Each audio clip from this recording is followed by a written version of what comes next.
Hi everyone, I'm back with another video from the Season 28 PTR, and this time about the Inner Monk. I got a lot of questions about this build, so I went in to try it out.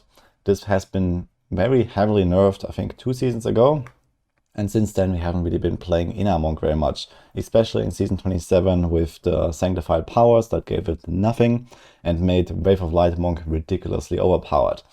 So here we are, and this is a season theme that also affects Inner in a similar way than other builds. And it turns out it's actually still a really good build, even with the nerf. It's not like the top tier farming build of all time anymore. You can see this here. I'm blasting for like 90 to 120 seconds. Yeah, GR 112s, 113s. It's not really fully optimized here, so this could have been a bit better. And it kind of works. Now, I think it's going to be slightly outclassed by the Path of Justice Monk, but it's kind of similar if you want to play one or the other. And both of those will lose against Wave of Light on the higher end. But that one is also a very inconvenient farming build. It requires a really good gear, it requires focus and good gameplay to really perform better than those two. And if you want to have some kind of like chill farming build, it's either Inner or POJ in my opinion.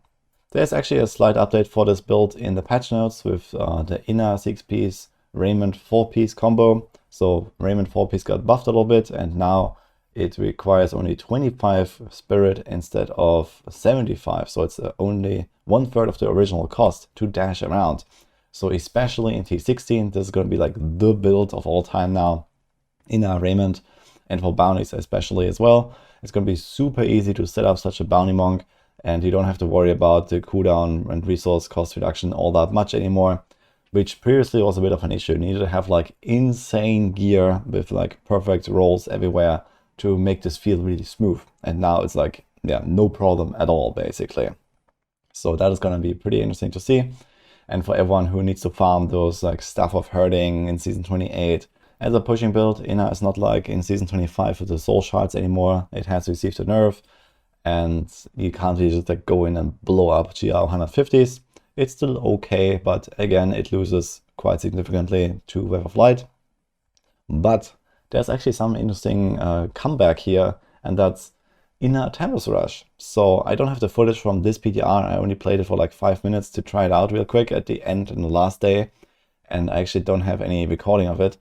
But yeah, there is a way to play Inner Tempest Rush again because of this resource on crit power that you get from the Season 28 theme.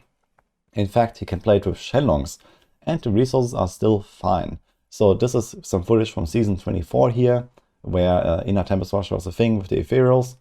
And in Season 28, when you have some kind of like, not too small pulls, at least 5 to 10 targets or so, you can quite comfortably just Tempest Rush around and keep your resources high, even with Shenlongs in the build.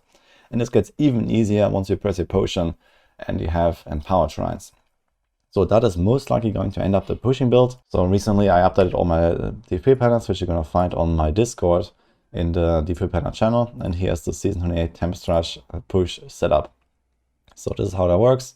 You do have to stack quite a bit of cooldown, like basically everywhere, and maybe a little bit of resource where you can to make it more smooth. But yeah, you have Zodiac, you reset your fire allies, and you can cast them like every 2-3 seconds or something like that. You don't want to cast it too often actually, because they're also going to override your missing allies. And you can just Tempest Rush around, press missing ally. And this every time gives you 200 resource, or 400, which is full resource when you have a Empowered Shrine. And this keeps up your Shenlongs. And then in between you do some punching with Wave the 100 Fist Assimilation. So in my opinion, if you really like Inner Tempest Rush, then this might be a season to play it again. I believe it's going to be quite fun, even if it's not the best. And that's also it what I have to share here for Inner Monk. Let me know what you think about it, or in Monk in general, if you would like to see any updates. Maybe you're going to get something more, especially I guess for the Raiment set, you might see something in the final patch notes, but let's see what's to come. Hope you liked this video, and see you guys next time.